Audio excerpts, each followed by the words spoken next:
Viral 2 siswi SMA berkelahi gara-gara izin sakit.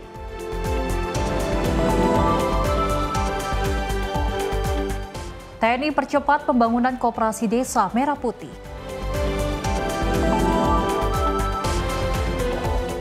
Presiden Prabowo tiba di Mesir hadiri KTT Perdamaian Gaza.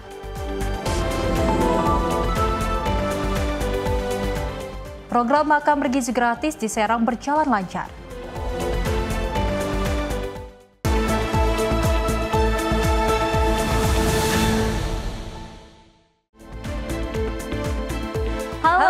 Selamat pagi pemirsa Simpo TV. Selamat pagi Sally. Selamat pagi Festi. Apa kabar pagi hari Luar ini? Luar biasa pagi hari ini. Harus baik karena kita berdua akan terus memberikan informasi yang terbaik untuk pemirsa di rumah terkait dengan perpolitikan, ekonomi dan juga berita hiburan lainnya.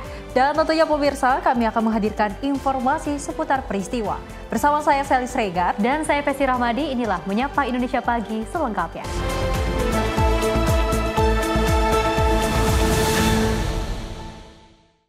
Pemirsa, kita awali dengan berita utama. Setelah menjalani pemeriksaan forensik di Rumah Sakit Bayangkara, Palembang, wanita muda yang juga ditemukan tewas di kamar hotel di daerah Kota Palembang pada Sabtu 11 Oktober 2025 dalam kondisi hamil muda. Saat ditemukan tewas, tangan korban terikat hijab dan mulut disumpal kain.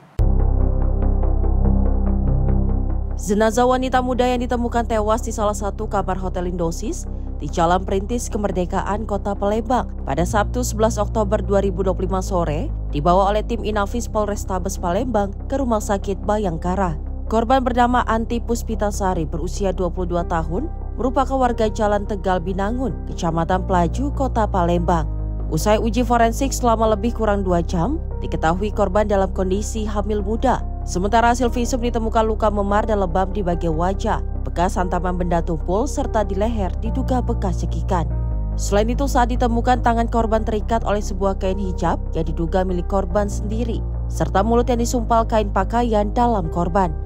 Tim dokter tidak menemukan luka bekas tusukan, meski di paha korban ditemukan bekas ceceran darah. Usia 25 tahun tadi ya. Memang kita hanya melakukan pemeriksaan luar. Ya, jadi pada pemeriksaan luar itu memang kita jumpai ya tangannya tadi terikat memang. Ya, kemudian mulutnya disumpel. Ya, ini bola matanya, ini ada bintik-bintik perdarahan lah jadinya. Ya, kalau tanda kekerasan hanya di bibirnya, jadi bibir sama di lehernya. Itu tadi yang di pahanya ada luka atau darah itu? Nah, itu darahnya itu kita belum tahu, itu yang baru kita periksa. Darah si perempuan ini atau darah si laki-laki. Dokter, tangannya terikat pakai tali atau apa, dokter? Dia pakai hijabnya. Sumpal mulut? Sumpal mulutnya dia punya manset ini, sepertinya dia. Untuk luka itu penyebabnya? Dan ini si korbannya kelihatannya dia lagi hamil. Ya. Berapa bulan, dokter? Ya, dia semester pertama. Hamil muda ya? Hamil muda ya. Dokter, di wajah tadi ada bekas lebam, pukulan atau apa? Itu di wajah seperti itu, pukulan itu seperti. Sebelah kanan, sebelah kiri, dokter? Kiri. Sebelah kiri. Polisi telah melakukan pemeriksaan terhadap sejumlah saksi serta rekaman CCTV di sekitar hotel guna mengungkap peristiwa ini. Sementara jenazah korban masih berada di Rumah Sakit Bayangkara menunggu dibawa pulang pihak keluarga. Dari Palembang, Sumatera Selatan, Yudo Handoko, kontributor Simpo TV melaporkan.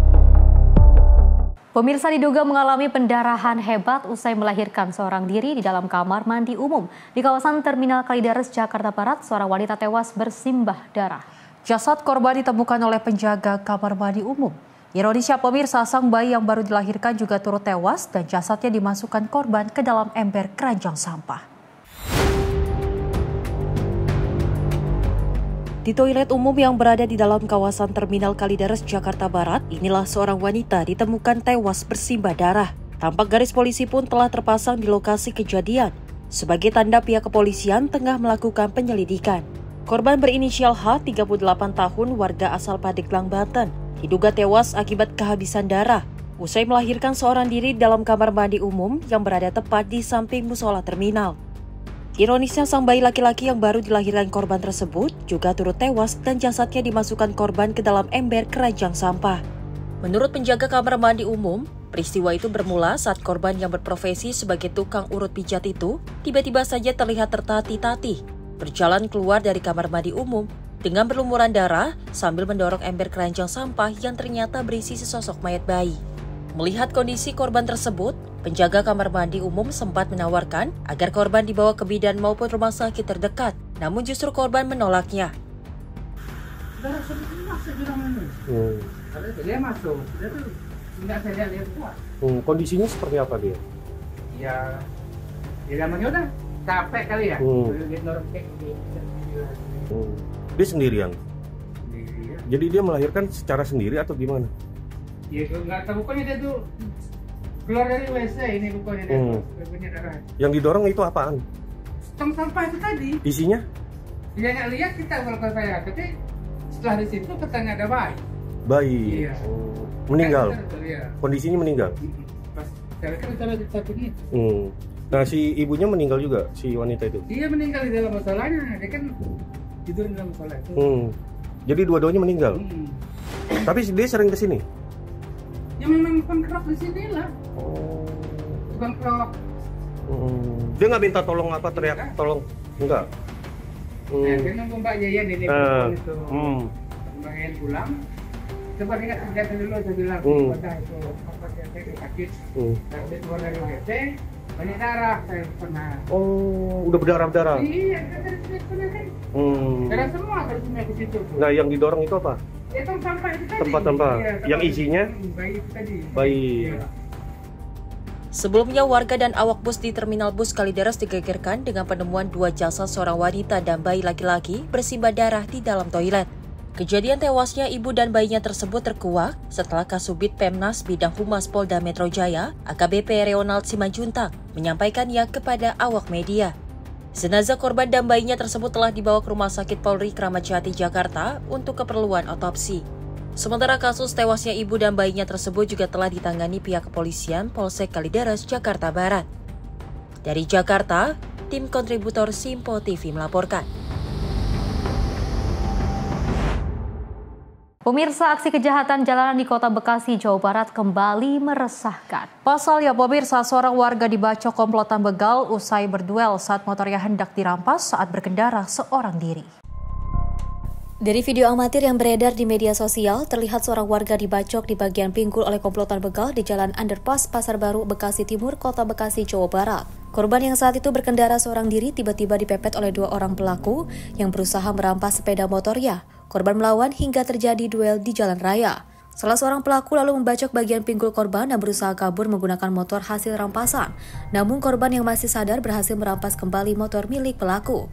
Kapolres Metro Bekasi Kota, Kombes Kusumo Wahyu Bintoro, mengatakan bahwa pihaknya akan menindaklanjuti kasus tersebut serta melakukan langkah preventif untuk menekan angka kejahatan jalanan.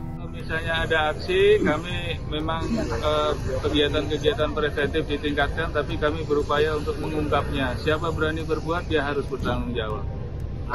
Udah melakukan olah TKP belum sih Pak? Akhir-akhir ini kan terjadi marak aksi begal, apalagi di Bekasi Timur itu ada yang menggunakan senpi Pak. Menggunakan? Senjata api. Senpi. Oh ya, ini kami mohon doanya supaya nanti bisa segera terungkap. Korban diketahui bernama Sunario, warga Kebalen, Kecamatan Babelan, Kabupaten Bekasi. Untuk kepentingan penyelidikan kasus dugaan pembegalan ini kini dalam penanganan Satreskrim Polres Metro Bekasi Kota. Dari Bekasi, Jawa Barat, Muhammad Ridwan, kontributor Simpo TV melaporkan. Pemirsa, puluhan pengedar narkoba diamankan oleh petugas Satres Narkoba Polresta Cirebon, Jawa Barat pada Jumat 10 Oktober 2025. Puluhan pengedar itu juga merupakan ibu rumah tangga, buruh pabrik, sampai juru parkir. Mereka ditangkap di 19 kecamatan di wilayah Cirebon dengan barang bukti berupa narkoba berbagai jenis, puluhan HP dan alat edar lainnya. Sebanyak 27 gram sabu, 1,6 kg ganja, 32 gram sinte, 4.000 butir obat keras, dan 217 butir psikotoplika. Berikut puluhan handphone, plastik klip, dan alat edar lainnya. Berhasil disita petugas Satres Narkoba Polresta Cirebon, Jawa Barat pada Jumat 10 Oktober 2025 sore. Barang bukti tersebut merupakan total dari hasil penggerbekan yang dilakukan petugas terhadap sejumlah pengedar dari berbagai kalangan di masyarakat. Satu di antaranya adalah juru parkir di Kecamatan Kedawung. Meski sempat berbelit-belit, namun temuan barang bukti sejumlah paket sabu dari dalam bungkus rokok yang disembunyikan di kantong sakunya membuat pengedar ini tak bisa membantah. Selain juru parkir, operasi berantas narkoba yang berlangsung sebulan ini juga menangkap pengedar lain yang berjumlah 34 pengedar, sabu, ganja, tembakau sintetis hingga psikotropika dan obat keras. Dari puluhan pengedar tersebut, salah satunya merupakan ibu rumah tangga yang bekerja di salah satu pabrik. Yang tergiur keuntungan dan desakan ekonomi, membuat dirinya menjadi pengedar narkoba. Penangkapan puluhan pengedar narkoba ini dilakukan petugas di 19 kecamatan di wilayah Kabupaten Cirebon. Adapun dari 34 tersangka tersebut, untuk peredaran narkotika golongan 1 jenis sabu ada 6 tersangka, kemudian ganja kering 8 tersangka, tembakau sintetis 1 tersangka, dan peredaran obat keras sediaan farmasi 16 tersangka. Untuk kasus peredaran psikotropika sebanyak 3 tersangka. Saat ini petugas masih melakukan pengembangan terkait jaringan masing-masing tersangka untuk mengungkap pemasoknya. Petugas menerapkan pasal 112 tentang narkotika dan Undang-Undang Kesehatan dengan ancaman minimal 5 tahun penjara. Dari Cirebon, Jawa Barat, Ardika, kontributor Simpo TV melaporkan. Di sisi lain, pemirsa, komplotan spesialis pembobol rumah kosong dan rumah yang ditinggal penghuninya berhasil diringkus unit Reskrim Polres Cikande. 3 orang pelaku ditangkap di sebuah rumah di kawasan Kasemen, Kota Serang, Banten, usai beraksi di wilayah hukum Polsek Cikande. Inilah rekaman video amatir saat petugas unit Reskrim Polsek Cikande meringkus 3 pelaku spesialis pembobol rumah kosong di wilayah Kasemen, Kota Serang, Banten. Ketiga pelaku masing-masing bernama Fahmi alias Obot, berusia 24 tahun, Sukron alias Jamil 31 tahun, dan Ahmad Yulfinar alias Yupi 31 tahun. Dalam aksinya mereka berkeliling secara acak mencari rumah yang ditinggal penghuninya, sebelum akhirnya membobol dan mengambil barang-barang berharga seperti telepon genggam yang mudah dijual. Dalam penangkapan tersebut, polisi berhasil mengamankan barang bukti hasil kejahatan berupa sejumlah telepon genggam dan peralatan yang digunakan untuk membobol rumah.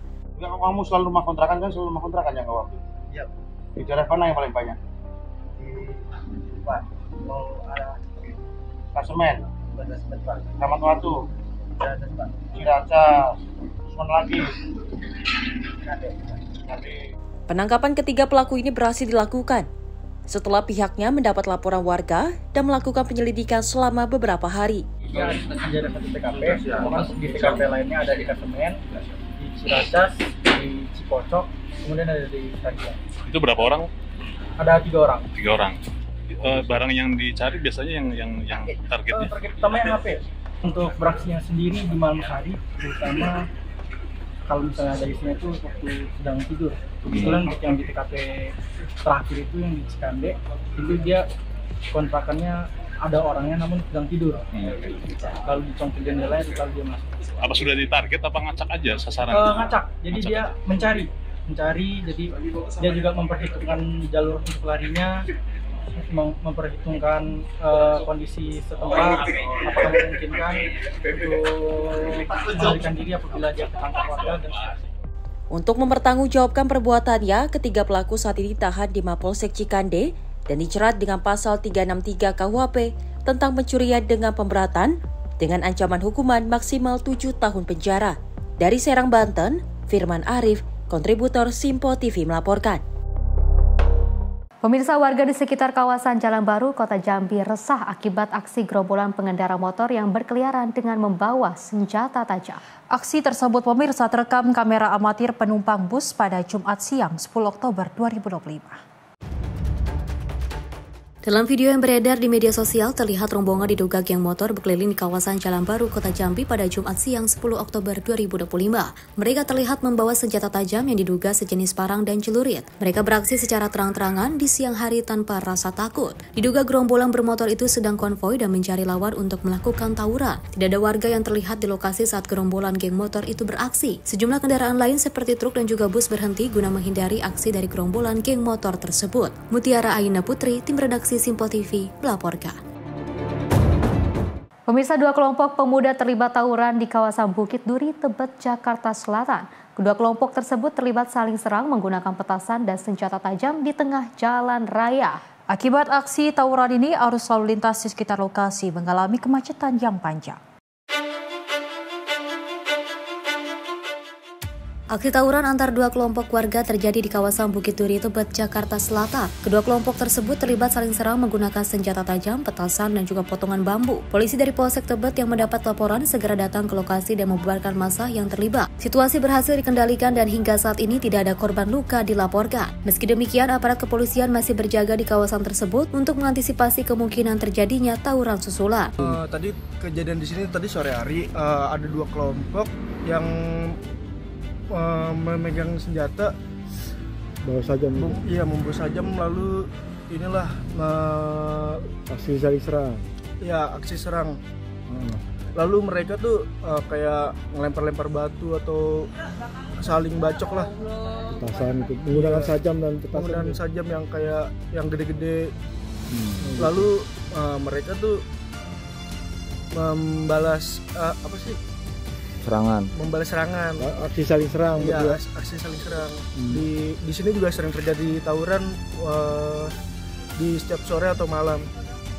Ada korban nggak? Tadi nggak ada. Nggak ada. Itu kelompok mana sama kelompok mana tuh? Kalau itu sih kurang tahu. Biasanya kayak gitu, kayak orang-orang gangster atau apa gitu. Berarti kayaknya bukan warga sini juga. Oh gitu.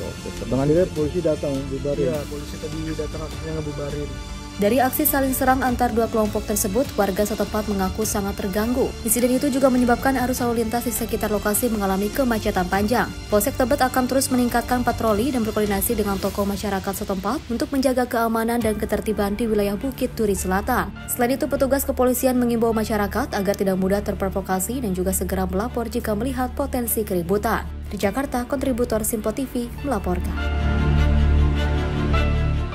Peristiwa lainnya, pemirsa, Rumah Tahanan Salemba, Jakarta Pusat beberkan kasus narkoba yang melibatkan pesinetron Ahmad Zoni saat tengah menjalani masa hukuman. Ahmad Zoni terjaring razia bersih-bersih narkoba di dalam rutan pada 3 Januari lalu dengan barang bukti narkoba jenis sabu-sabu dan juga ganja. Kepala Rutan Salemba, Jakarta Pusat, Wahyu Trah Utomo membeberkan kronologi terungkapnya kasus peredaran narkoba di dalam rutan yang dilakukan pesinetron Ahmad Zoni.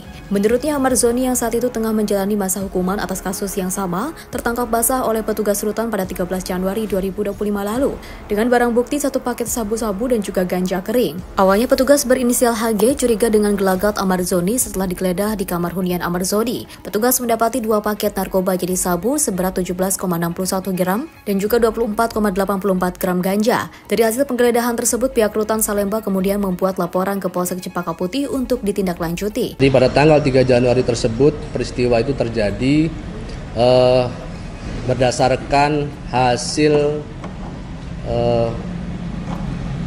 penemuan dari petugas kami atas nama saudara HG yang berhasil menemukan narkoba, barang narkoba yang diduga narkoba saat itu kepada warga binaan kami atas nama inisial AS.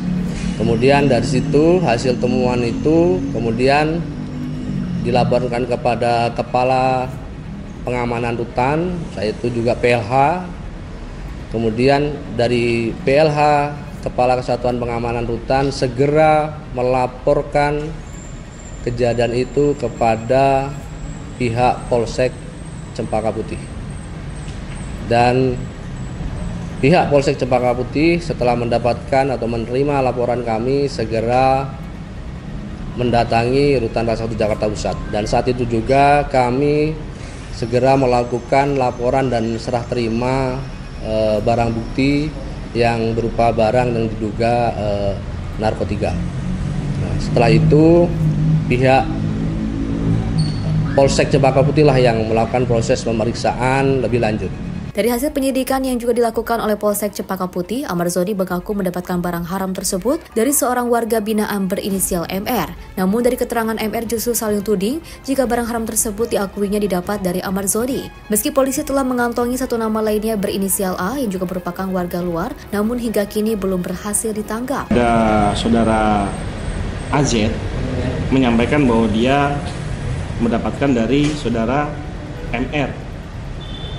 Tetapi ketika memang dalam proses pemeriksaan, dari MR pun juga menyampaikan dia mendapatkan dari saudara AZ, sehingga mereka saling tuding. Memang ada dari luar tuh inisial A, tapi dalam prosesnya itu kita stuck karena mereka saling tuding antara AZ dengan MR, seperti itu. Dia hendak mengirimkan melalui keterangan dari AZ ini melalui MR, tapi dari si pihak MR menyampaikan lewat AZ, seperti itu. Oke ya. Untuk sabunnya ini total bruto ya 17,91 gram. Kemudian untuk ganjanya 24,84 gram. Ya. Kemarin kasus temuan narkoba tersebut telah masuk ke tahap 2 dan langsung dilimpahkan ke Kejaksaan Negeri Jakarta Pusat ke Pengadilan Negeri Jakarta Pusat untuk segera disidangkan. Para tersangka dijerat dengan pasal 114 ayat 2, Junto pasal 132 ayat 1 dan juga atau pasal 112 ayat 2, Junto pasal 132 ayat 1 Undang-Undang RI nomor 35 tahun 2009 tentang narkotika dengan ancaman minimal 5 tahun penjara. Dari Jakarta, Dio Malau, Simpo TV melaporkan. Pemirsa, viral 2 siswi SMA di Pulau Taliabu, Maluku Utara terlibat perkelahian. Keduanya juga berkelahi terkait izin tidak masuk sekolah karena sakit dari salah satu siswi yang berkelahi. Perkelahian tersebut terjadi usai pulang sekolah dan disaksikan sejumlah siswi lainnya tanpa adanya berusaha melerai.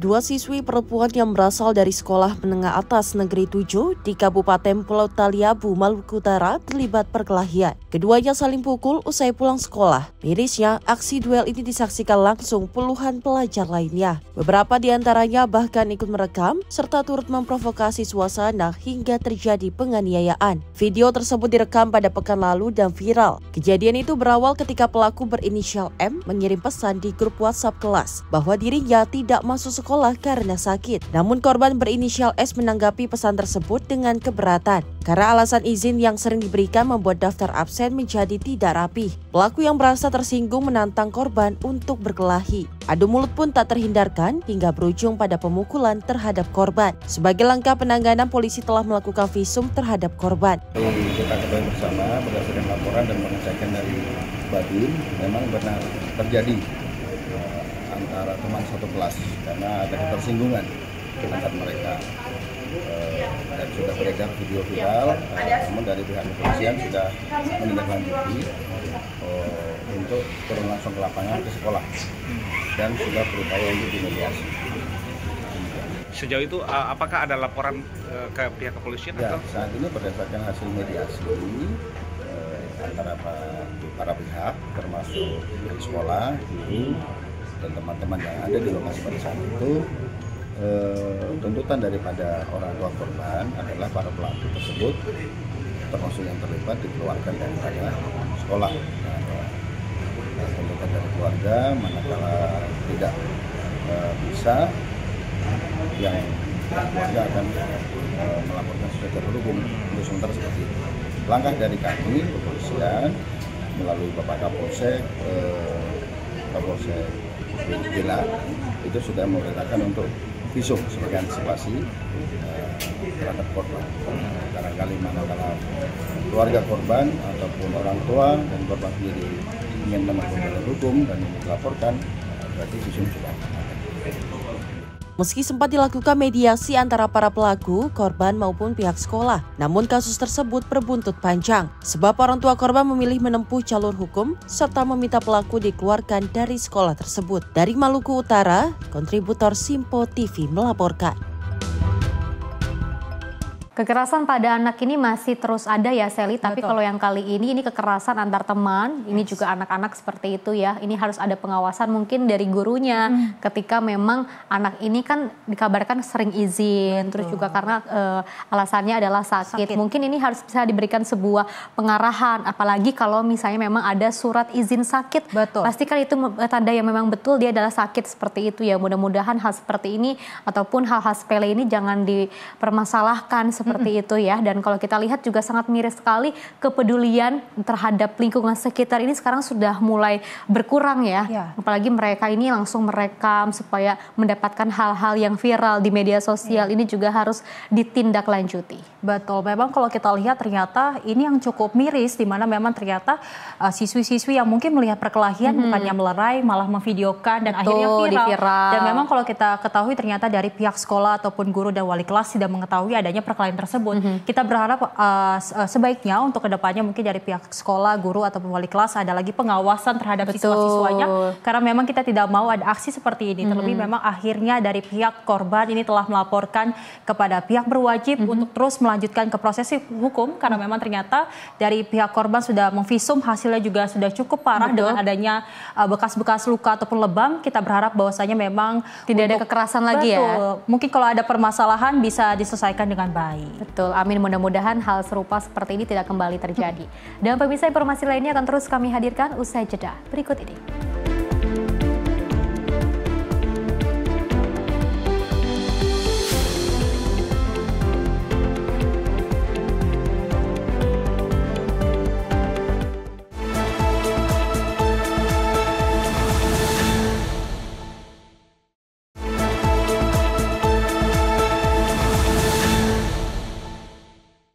Terima kasih pemirsa, Anda masih menyaksikan Menyapa Indonesia Pagi. Informasi kita lanjutkan, di mana warga Palestina di jalur Gaza menyambut pengumuman gencatan senjata antara Israel dan pejuang kemerdekaan Palestina dengan air mata dan juga sorak kegembiraan. Bagi warga Palestina, ini adalah titik balik setelah 2 tahun genosida Zionis Israel memporak-porandakan kehidupan.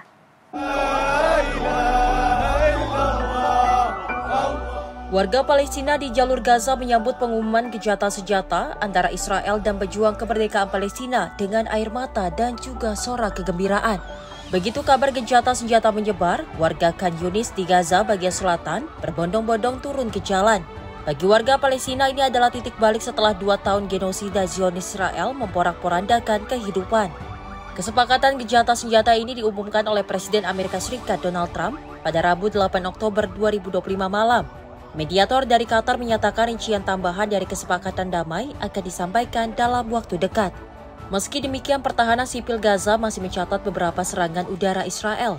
Bahkan tank-tank Israel menembaki warga yang merayakan gencatan senjata di Gaza. Tim redaksi Simpo TV melaporkan.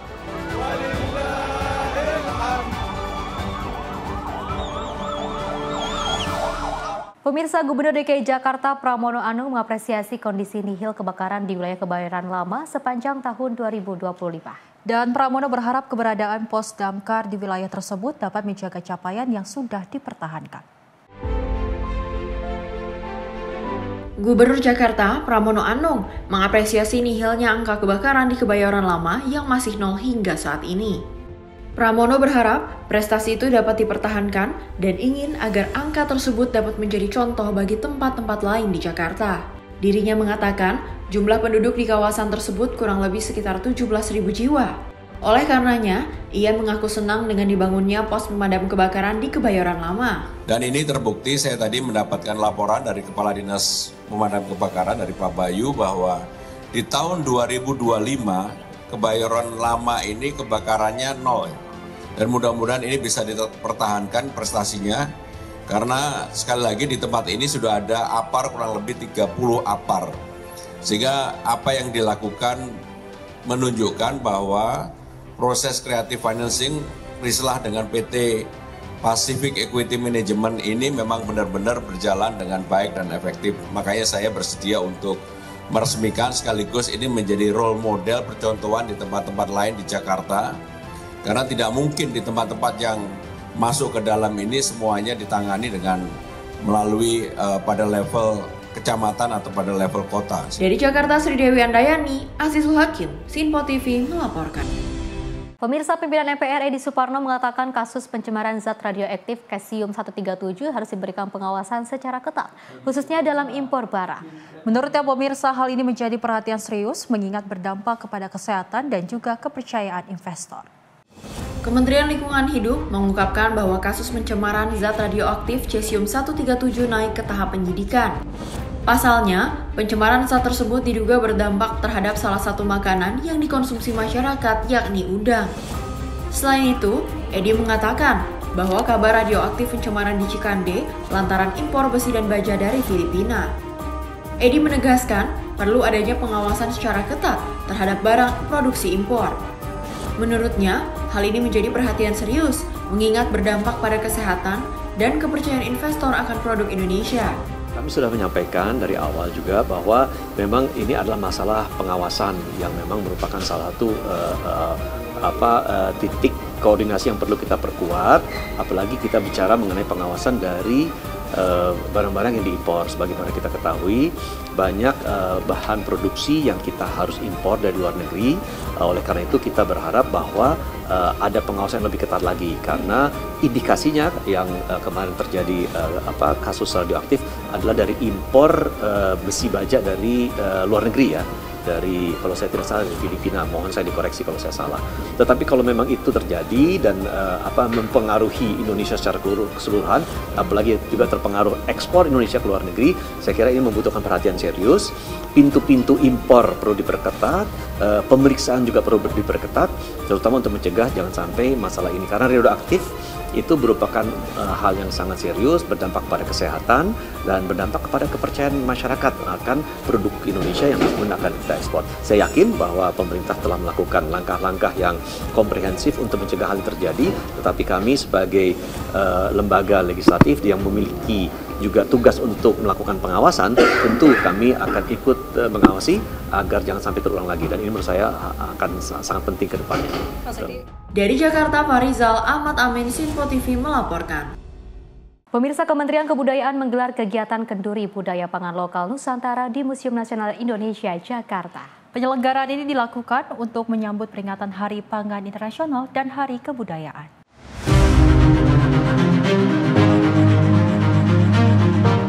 Menteri Kebudayaan Fadlizon menjelaskan penyelenggaraan ini merupakan bagian dari pesta rakyat atas pelaksanaan panen raya beberapa waktu lalu, sebagai bentuk penguatan solidaritas antar masyarakat adat serta memajukan budaya pangan nasional. Dirinya mengungkapkan sektor pangan menjadi perhatian serius pemerintah saat ini mengenai program swasembada pangan untuk pemenuhan gizi baik terhadap masyarakat luas.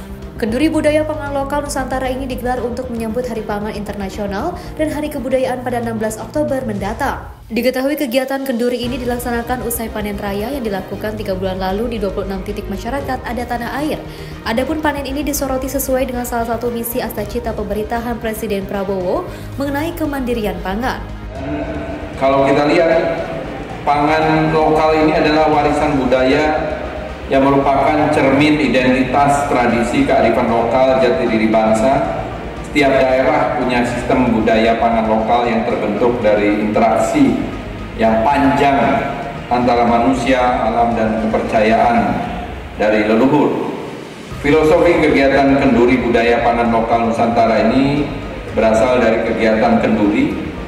Saya kira kenduri ini semacam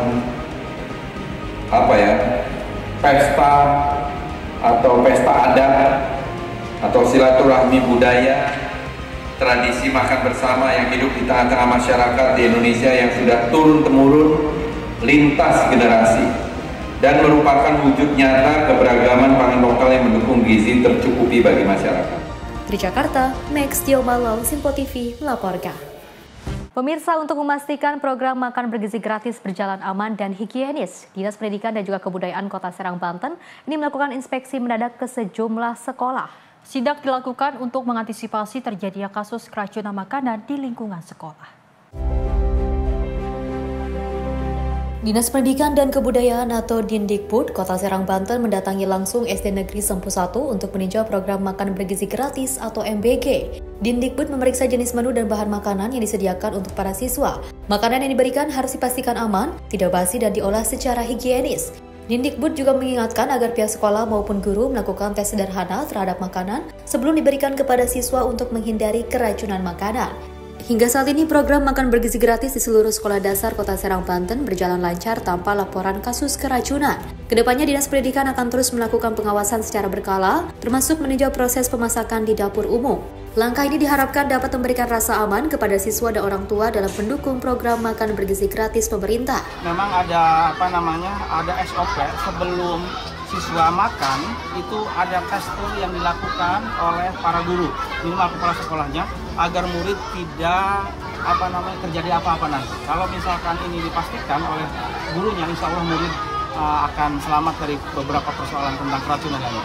Tapi menurut saya di Kota Serang, selama saya keliling-keliling, alhamdulillah dengan seperti ini saya kira cukup sehat dengan menu yang cukup ada muatan gizinya, alhamdulillah. Dan mudah-mudahan ini berjalan di Kota Serang. Yang kedua memang ini dari Maret ada manfaat luar biasa Bu ya. Teman-teman juga mulai terbangun. Mudah-mudahan ini adalah kebijakan Pak Prabowo ini tentang MBG itu berjalan baik, memberikan manfaat. Tapi saya sarankan ke sekolah-sekolah untuk mengecek dapur tiap satu bulan sekali tentang kebersihannya, tentang bagaimana cara mengolahnya dia, bagaimana pengirimannya, jam berapa pengirimannya, itu saya cek semua. Dari Serang, Banten, Firman Arif, kontributor Simpo TV melaporkan. Pemirsa, Satuan Pelayanan Pemenuhan Gizi atau SPG Dapur Kebayunan Tapos Kota Depok ini menerapkan prosedur ketat mulai dari pemilihan menu yang melibatkan ahli gizi. Pemantauan ketat dilakukan dari proses masak hingga pengiriman makanan bergizi gratis ke sekolah-sekolah. Diketahui SPG ini selalu menerapkan prosedur ketat dalam proses produksi MBG. Ada sekira 250 relawan di SPG Dapur Kebayunan yang memiliki 5 dapur ini. Teknisnya mereka menerapkan 2 shift masak, yakni untuk pagi dan untuk siang sehingga makanan bagi para siswa tetap fresh. Selain itu, para relawan yang berada di dapur harus menggunakan APD dan juga menerapkan protokol kesehatan yang ketat. Kepala SPG Dapur Kebayunan, Fajri Subiantoro, menjelaskan pemilihan menu selalu melibatkan ahli gizi dan juga akuntan untuk menyesuaikan kandungan gizi serta budget sehingga higienitas dan kandungan gizi terjamin.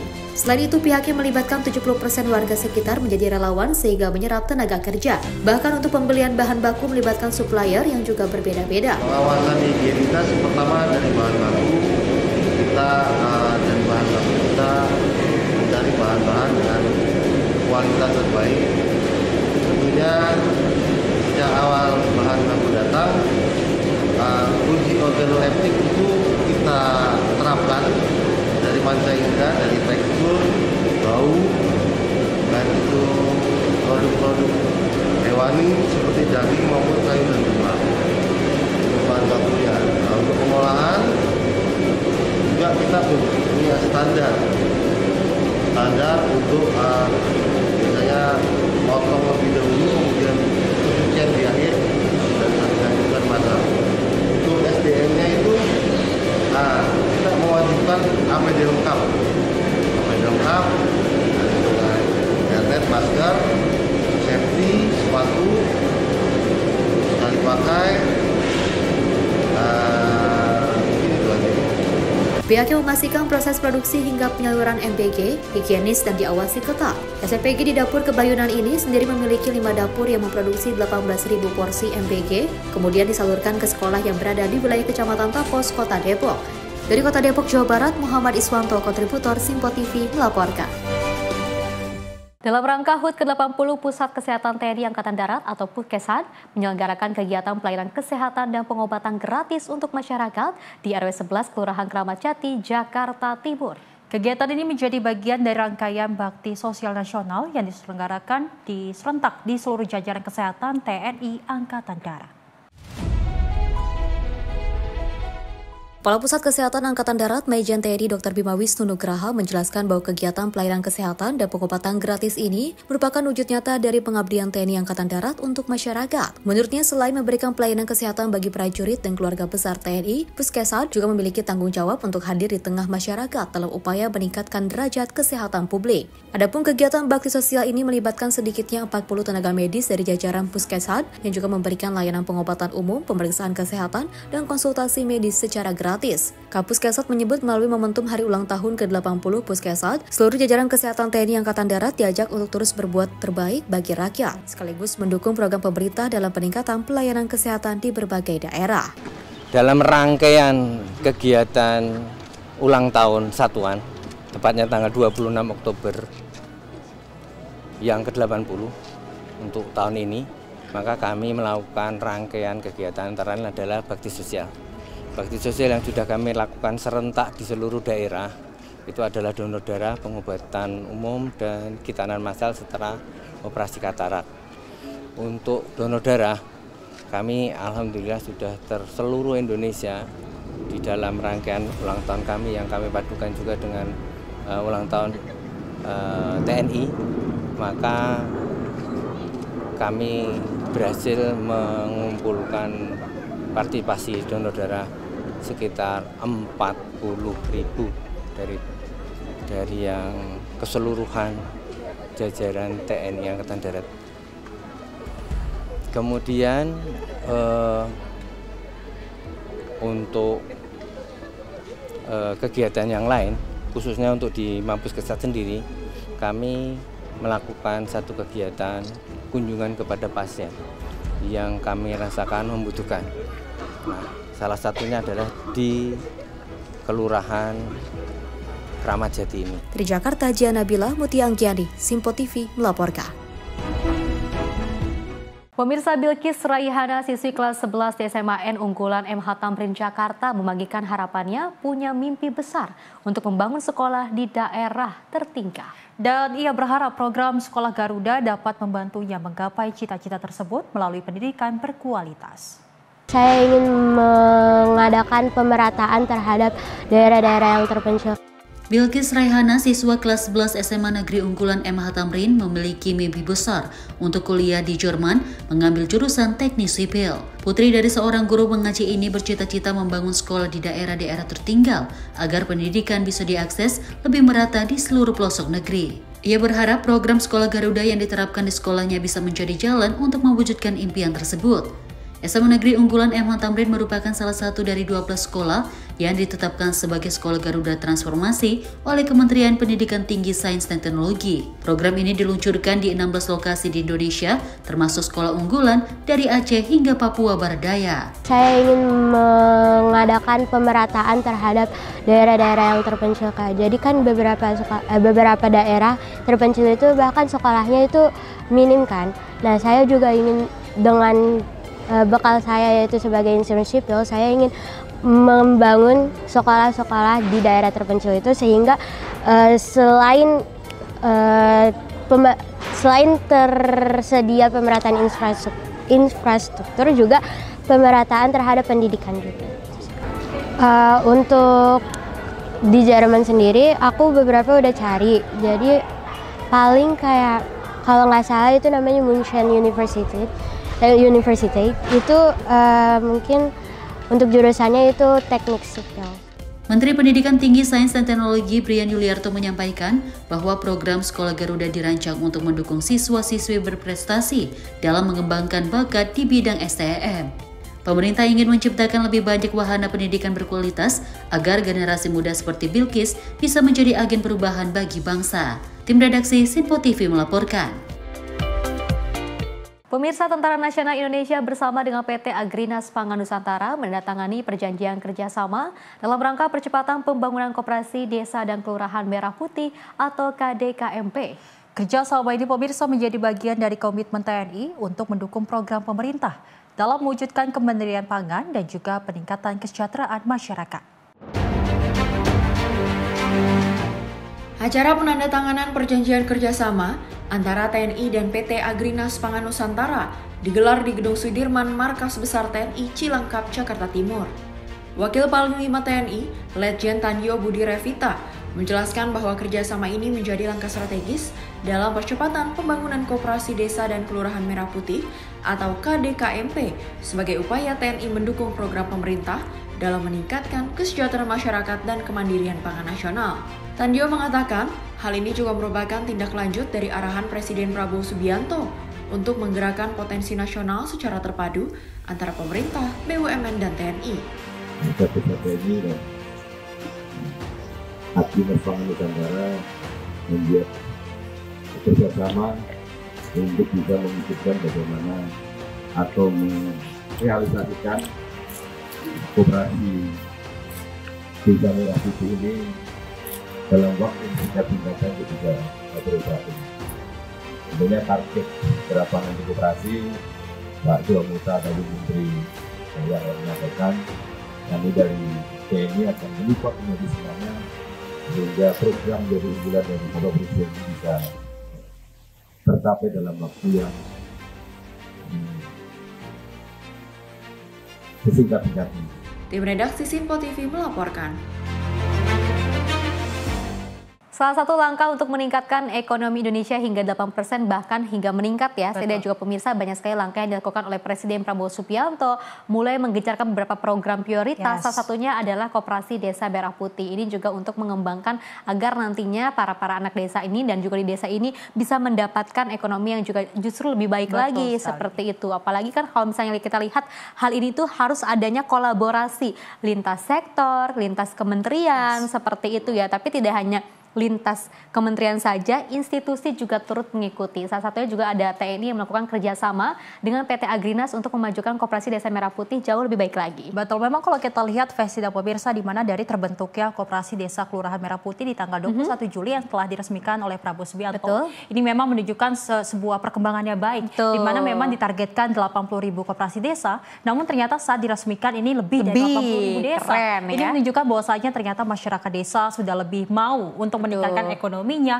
bagaimana bisa mengolah sumber daya alam di desa-desa, karena memang ternyata ini sangat penting dilakukan untuk menunjang bagaimana ekonomi di sana, jadi tidak tertinggal dengan kota-kota dan pastinya desa ingin sekali maju dan juga mandiri dalam hal pangan. Betul, dan pastinya juga ini sangat bermanfaat ya untuk semuanya, apalagi kalau kita lihat manfaatnya sudah bisa dirasakan sama-sama dari mulai lapangan pekerjaan, sudah mulai ada, terus juga dari dana-dana desanya juga sudah mulai disamaratakan seperti itu ya, terrealisasikan dengan sangat baik dan mudah-mudahan ke depannya dengan adanya Koperasi Desa Merah Putih ini semuanya ini kita bisa sejahtera, tidak hanya ada di perkotaan tapi juga di desa bisa merasakan hal yang sama.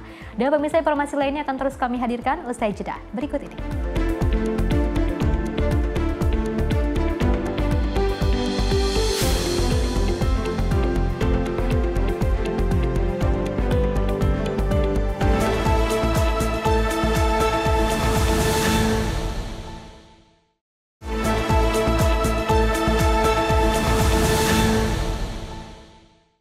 Masih bersama kami pemirsa dalam Menyapa Indonesia Pagi, di mana Presiden Prabowo Subianto menggelar pertemuan terbatas bersama jajaran Kabinet Merah Putih untuk membahas stabilitas ekonomi nasional. Tentunya pertemuan berlangsung di kediaman pribadinya di Kertanegara, Jakarta pada Minggu malam 12 Oktober 2025. Sebagai bagian dari agenda rutin kenegaraan, Presiden Prabowo Subianto menggelar pertemuan terbatas bersama jajaran pemerintah. Pertemuan berlangsung di kediaman pribadinya di Kertanegara, Jakarta pada Minggu malam 12 Oktober 2025 dan dihadiri Wakil Presiden Gibran Rakabuming Raka serta sejumlah Menteri Kabinet Merah Putih.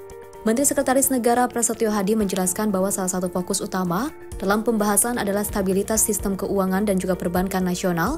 Presiden Prabowo Subianto juga menyoroti pelaksanaan kebijakan pengelolaan devisa hasil ekspor yang telah diatur melalui peraturan pemerintah.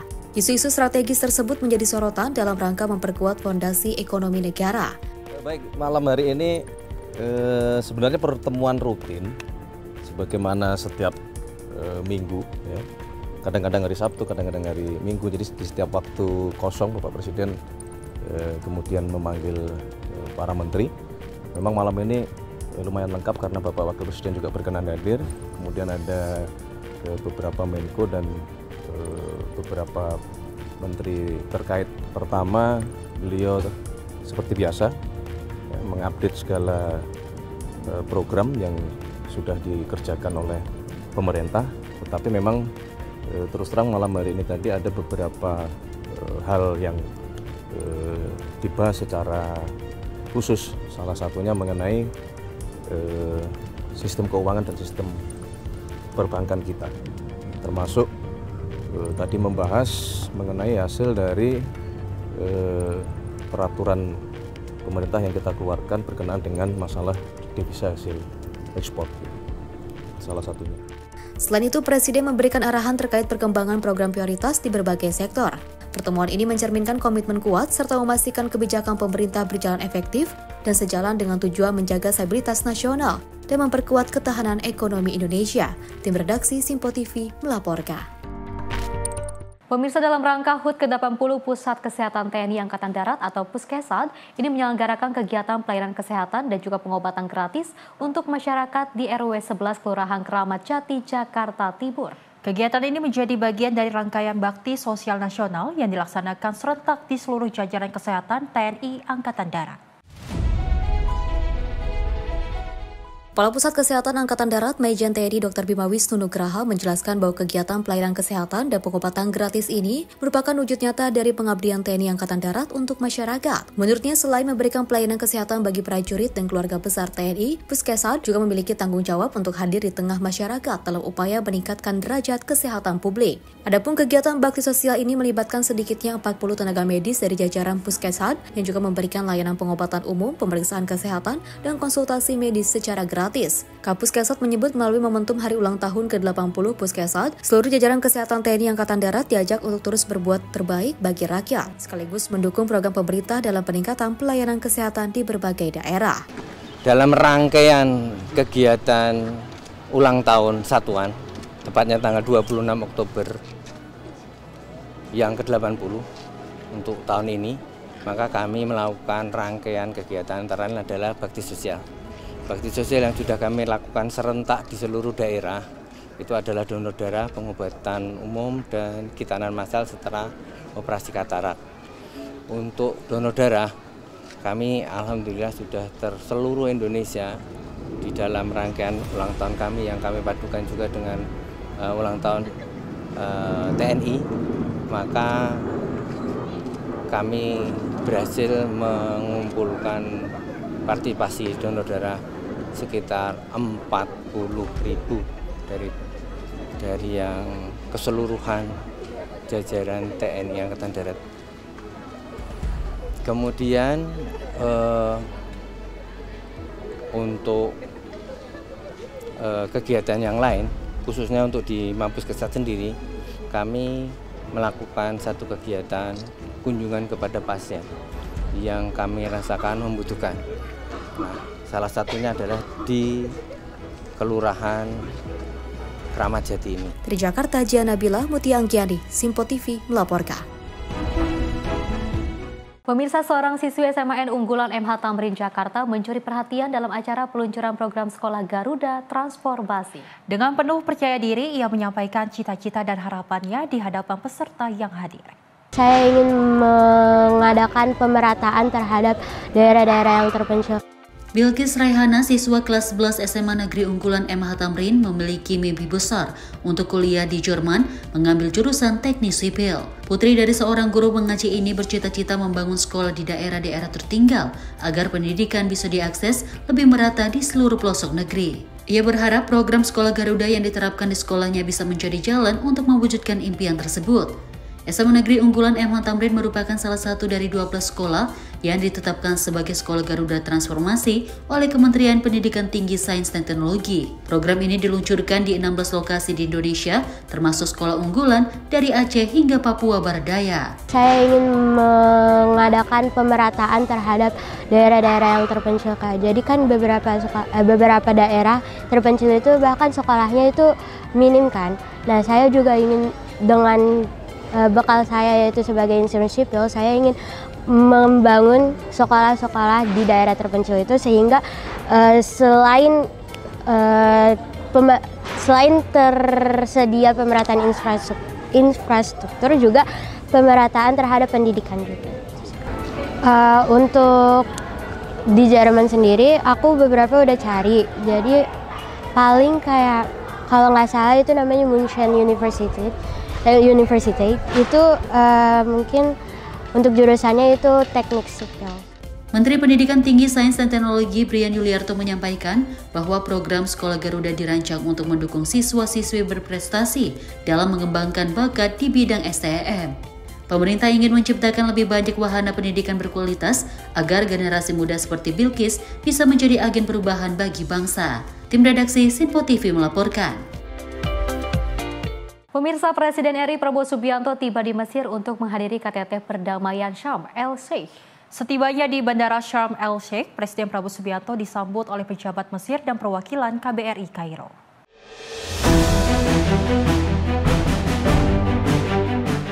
Presiden Prabowo Subianto tiba di Bandara Internasional Sharm el-Sheikh, Mesir pada Senin 13 Oktober 2025. Kedatangan Presiden Prabowo untuk menghadiri konferensi tingkat tinggi perdamaian Sharm el-Sheikh. Pesawat Garuda Indonesia 1 mendarat sekitar pukul 7.00 waktu setempat setelah lepas landas dari Pangkalan Udara Halim Perdana Kusuma pada pukul 00.20 waktu Indonesia Barat. Penyambutan resmi dilakukan oleh sejumlah pejabat termasuk Chamberlain Kepresidenan Mesir Mohamed Mukhtar, Duta Besar RI untuk Mesir Lutfi Rauf, dan Atase Pertahanan KBRI Kairo Kolonel Laut P. Davris D. Syahrudin.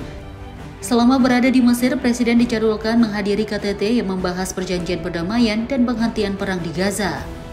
KTT dihadiri oleh para pemimpin dunia seperti Presiden Amerika Serikat Donald Trump, Raja Jordania Abdullah II, Emir Qatar, Presiden Turki, Presiden Prancis, Putra Mahkota Arab Saudi, dan Sekjen PBB.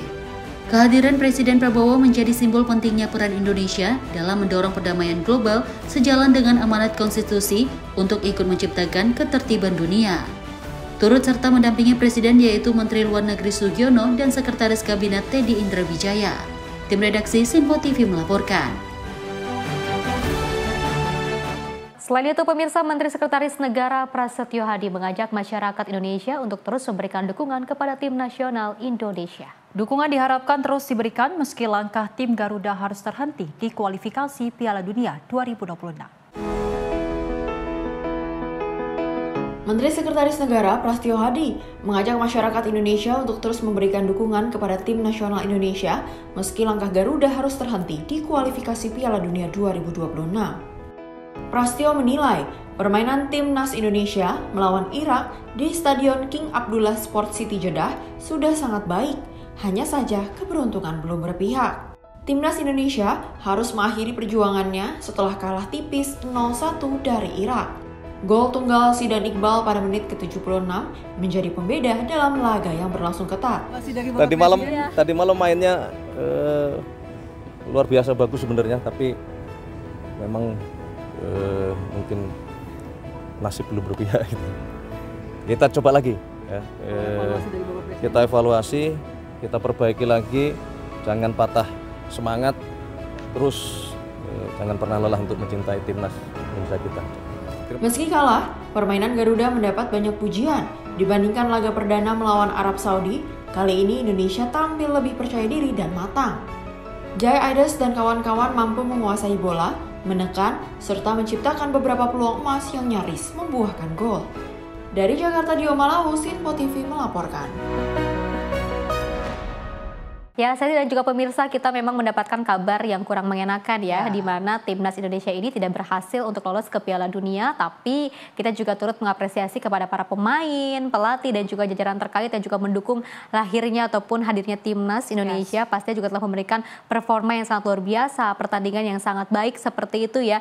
Keringatnya, latihannya juga sangat luar biasa. Ini kan pasti juga sudah dipersiapkan dari jauh-jauh hari, dari beberapa bulan yang lalu seperti itu, dan mudah-mudahan ini nantinya bisa memberikan sebuah semangat. Ini kita tidak patah semangat ya. Karena kalau kita lihat kegagalan adalah kemenangan yang tertunda. Betul, memang kalau kita lihat ini cukup sedih dengan tidak lolosnya timnas Indonesia ke Piala Dunia. Namun memang kita berharap di 5 tahun ke depan Indonesia bisa masuk lagi ke Piala Dunia. Betul. Kita berharap walaupun saat ini tidak bisa ataupun kalah, namun kita ingin sekali bahwasanya memang pemain-pemain timnas tetap semangat. Terlebih memang pelatih-pelatih yang sudah memberikan yang terbaik, diberikan terbaik, bahkan juga ada pemain-pemain naturalisasi. Ini kita berharap bahwasanya ada kemajuan lagi untuk timnas Indonesia, karena memang kita ketahui sebelum-sebelumnya bertanding dengan Irak dan juga Arab Saudi juga kalah. Namun kita berharap Piala Dunia di edisi selanjutnya ini bisa menang, bisa membawa timnas Indonesia go internasional. Betul, itu harapan kita semua ya, karena besar harapan kita ini bisa terus memberikan yang terbaik. Evaluasi juga tetap ada, karena di mata kami semua timnas Indonesia ini tetap juara. Dan pemirsa, informasi lainnya akan terus kami hadirkan usai jeda berikut ini.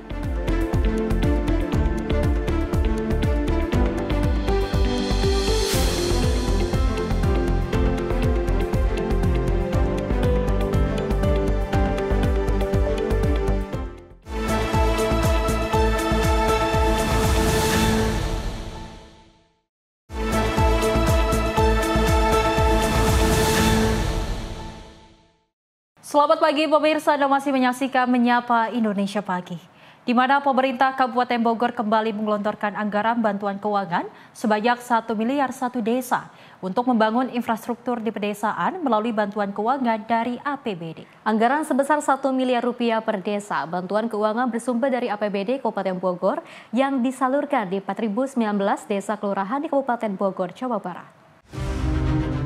Seperti di Desa Cimandala, Kecamatan Sukaraja, Kabupaten Bogor, membangun infrastruktur jalan penghubung antar desa dengan betonisasi, guna percepatan pembangunan serta peningkatan perekonomian masyarakat desa. Dengan anggaran sebesar 1 miliar rupiah per desa, bantuan keuangan bersumber dari APBD Kabupaten Bogor yang disalurkan di 4.019 desa dan kelurahan di Kabupaten Bogor secara serentak di tahun keempat dilaksanakan.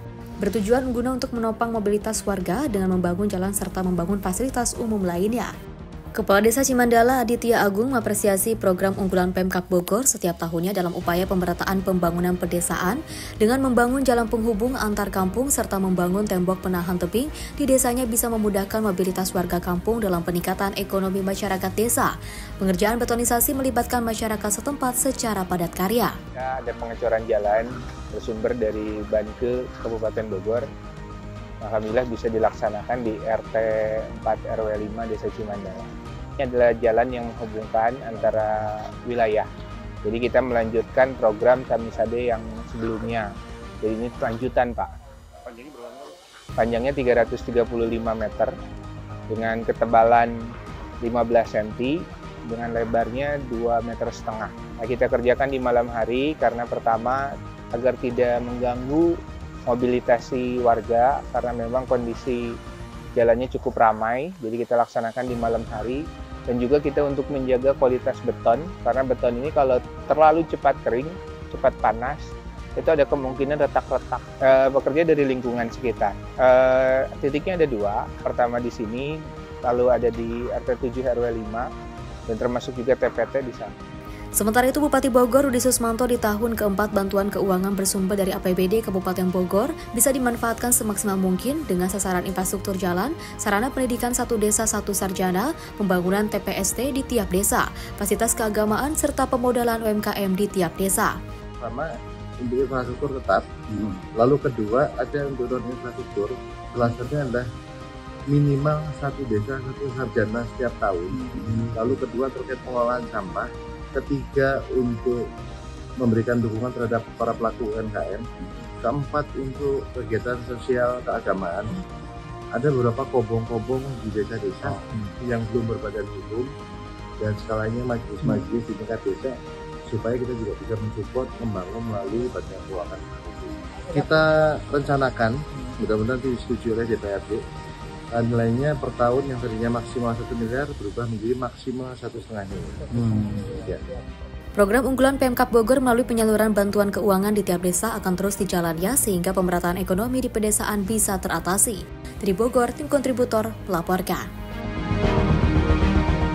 Pemirsa, Kementerian Kebudayaan menggelar kegiatan kenduri budaya pangan lokal Nusantara di Museum Nasional Indonesia, Jakarta. Penyelenggaraan ini dilakukan untuk menyambut peringatan Hari Pangan Internasional dan Hari Kebudayaan.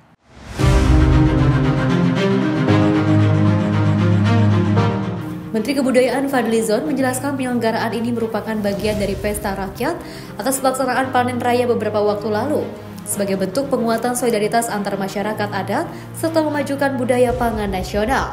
Dirinya mengungkapkan sektor pangan menjadi perhatian serius pemerintah saat ini mengenai program swasembada pangan untuk pemenuhan gizi baik terhadap masyarakat luas.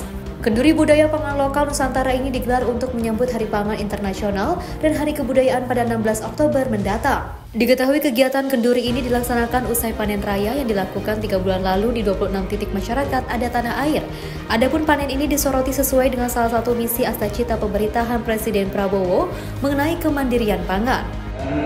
Kalau kita lihat, pangan lokal ini adalah warisan budaya yang merupakan cermin identitas, tradisi, kearifan lokal, jati diri bangsa.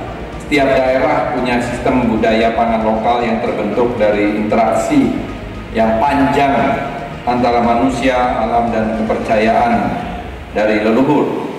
Filosofi kegiatan kenduri budaya pangan lokal Nusantara ini berasal dari kegiatan kenduri. Saya kira kenduri ini semacam pesta atau pesta adat atau silaturahmi budaya, tradisi makan bersama yang hidup di tengah-tengah masyarakat di Indonesia yang sudah turun-temurun lintas generasi dan merupakan wujud nyata keberagaman pangan lokal yang mendukung gizi tercukupi bagi masyarakat. Dari Jakarta, Max Diomalal, Simpo TV melaporkan. Dari pimpinan MPR Edi Suparno, pemirsa mengatakan kasus pencemaran zat radioaktif Cesium-137 harus diberikan pengawasan secara ketat, khususnya dalam impor barang. Menurutnya pemirsa, hal ini menjadi perhatian serius mengingat berdampak kepada kesehatan dan juga kepercayaan investor. Kementerian Lingkungan Hidup mengungkapkan bahwa kasus pencemaran zat radioaktif Cesium-137 naik ke tahap penyidikan. Pasalnya, pencemaran zat tersebut diduga berdampak terhadap salah satu makanan yang dikonsumsi masyarakat, yakni udang. Selain itu, Edi mengatakan bahwa kabar radioaktif pencemaran di Cikande lantaran impor besi dan baja dari Filipina. Edi menegaskan perlu adanya pengawasan secara ketat terhadap barang produksi impor. Menurutnya, hal ini menjadi perhatian serius mengingat berdampak pada kesehatan dan kepercayaan investor akan produk Indonesia. Kami sudah menyampaikan dari awal juga bahwa memang ini adalah masalah pengawasan yang memang merupakan salah satu titik koordinasi yang perlu kita perkuat, apalagi kita bicara mengenai pengawasan dari barang-barang yang diimpor. Sebagaimana kita ketahui, banyak bahan produksi yang kita harus impor dari luar negeri. Oleh karena itu kita berharap bahwa ada pengawasan yang lebih ketat lagi, karena indikasinya yang kemarin terjadi kasus radioaktif adalah dari impor besi baja dari luar negeri ya. Dari, kalau saya tidak salah, dari Filipina. Mohon saya dikoreksi kalau saya salah. Tetapi kalau memang itu terjadi dan mempengaruhi Indonesia secara keseluruhan, apalagi juga terpengaruh ekspor Indonesia ke luar negeri, saya kira ini membutuhkan perhatian serius.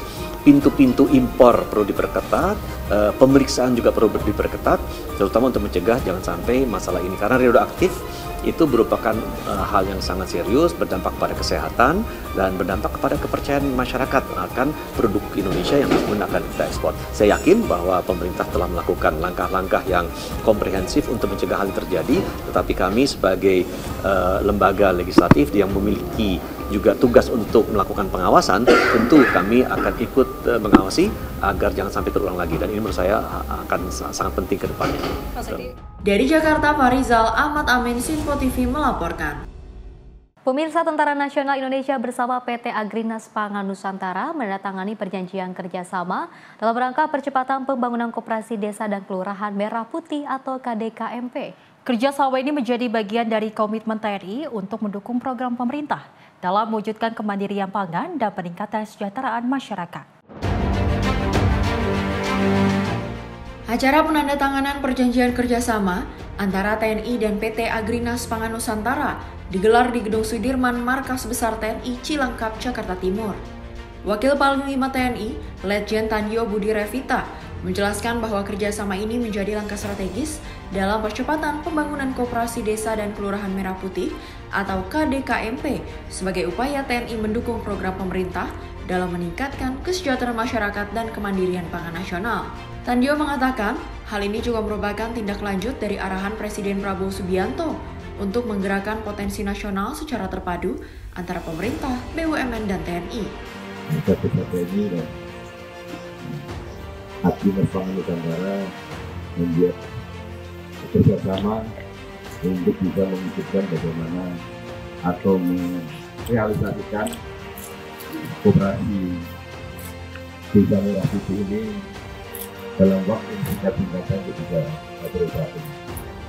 Tentunya target gerakan anti koperasi Pak Joe Muta tadi Menteri yang menyampaikan, kami dari TNI akan melipat menjadi semuanya sehingga program dari unggulan dari Bapak Presiden ini bisa tercapai dalam waktu yang sesingkat-singkatnya. Tim redaksi Simpo TV melaporkan. Pemirsa, Satuan Pelayanan Pemenuhan Gizi atau SPG Dapur Kebayunan Tapos Kota Depok ini menerapkan prosedur ketat mulai dari pemilihan menu yang melibatkan ahli gizi. Pemantauan ketat dilakukan dari proses masak hingga pengiriman makanan bergizi gratis ke sekolah-sekolah. Diketahui SPG ini selalu menerapkan prosedur ketat dalam proses produksi MBG. Ada sekira 250 relawan di SPG Dapur Kebayunan yang memiliki 5 dapur ini. Teknisnya mereka menerapkan 2 shift masak, yakni untuk pagi dan untuk siang sehingga makanan bagi para siswa tetap fresh. Selain itu, para relawan yang berada di dapur harus menggunakan APD dan juga menerapkan protokol kesehatan yang ketat. Kepala SPG Dapur Kebayunan, Fajri Subiantoro, menjelaskan pemilihan menu selalu melibatkan ahli gizi dan juga akuntan untuk menyesuaikan kandungan gizi serta budget sehingga higienitas dan kandungan gizi terjamin. Selain itu, pihaknya melibatkan 70% warga sekitar menjadi relawan sehingga menyerap tenaga kerja. Bahkan untuk pembelian bahan baku melibatkan supplier yang juga berbeda-beda. Pengawasan higienitas pertama dari bahan baku, kita mencari bahan-bahan dengan kualitas terbaik. Tentunya sejak awal bahan baku datang, uji organoleptik itu kita terapkan dari panca indera, dari tekstur, bau, dan itu produk-produk hewani seperti daging maupun sayur dan buah. Untuk bahan bakunya, untuk pengolahan juga kita punya standar untuk biasanya potong lebih dahulu, kemudian pencucian di akhir dan dilanjutkan masak. Untuk SDM-nya itu kita mewajibkan APD lengkap, dengan helmet, masker, safety, sepatu, sekali pakai. Pihaknya memastikan proses produksi hingga penyaluran MBG, higienis dan diawasi ketat. SPG di Dapur Kebayunan ini sendiri memiliki 5 dapur yang memproduksi 18.000 porsi MBG, kemudian disalurkan ke sekolah yang berada di wilayah Kecamatan Tapos, Kota Depok. Dari Kota Depok, Jawa Barat, Muhammad Iswanto, kontributor Simpo TV, melaporkan. Pemirsa, untuk memastikan program makan bergizi gratis berjalan aman dan higienis, Dinas Pendidikan dan juga Kebudayaan Kota Serang, Banten ini melakukan inspeksi mendadak ke sejumlah sekolah. Sidak dilakukan untuk mengantisipasi terjadinya kasus keracunan makanan di lingkungan sekolah. Dinas Pendidikan dan Kebudayaan atau Dindikbud Kota Serang, Banten mendatangi langsung SD Negeri Sempu 1 untuk meninjau program makan bergizi gratis atau MBG. Dindikbud memeriksa jenis menu dan bahan makanan yang disediakan untuk para siswa. Makanan yang diberikan harus dipastikan aman, tidak basi dan diolah secara higienis. Dindikbud juga mengingatkan agar pihak sekolah maupun guru melakukan tes sederhana terhadap makanan sebelum diberikan kepada siswa untuk menghindari keracunan makanan.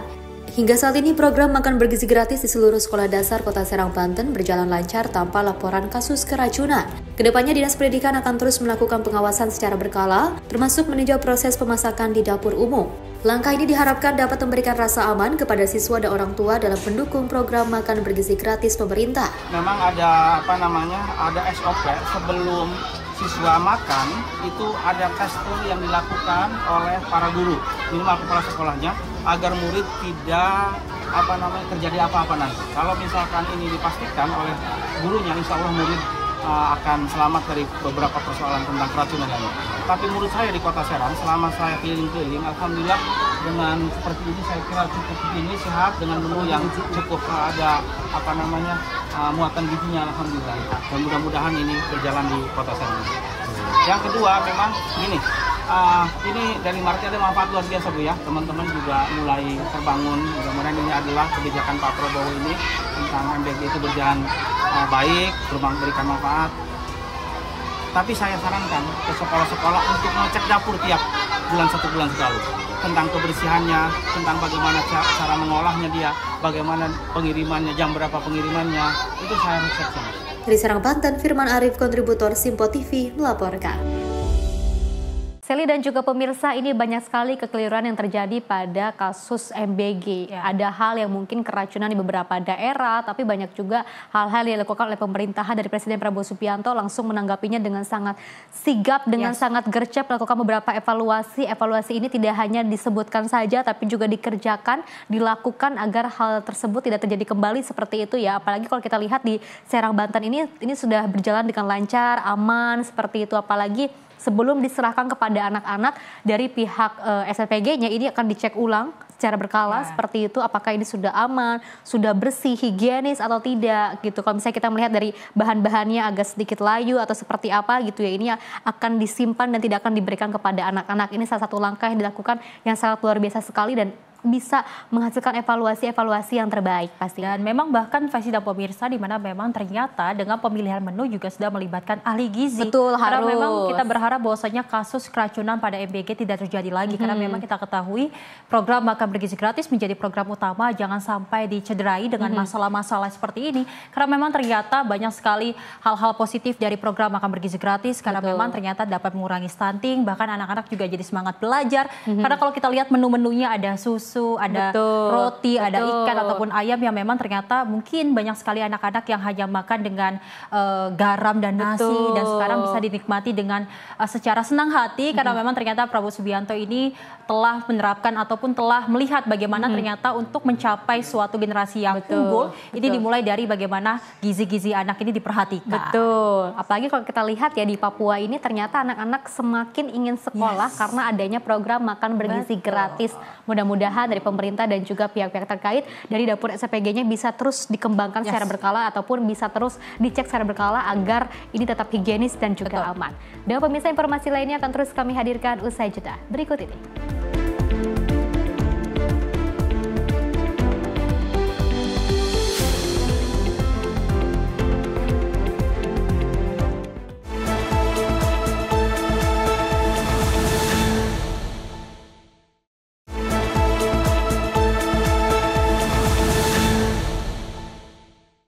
Terima kasih pemirsa, Anda masih menyaksikan Menyapa Indonesia Pagi. Kita lanjutkan informasinya, di mana aksi kejahatan jalanan di Kota Bekasi, Jawa Barat kembali meresahkan.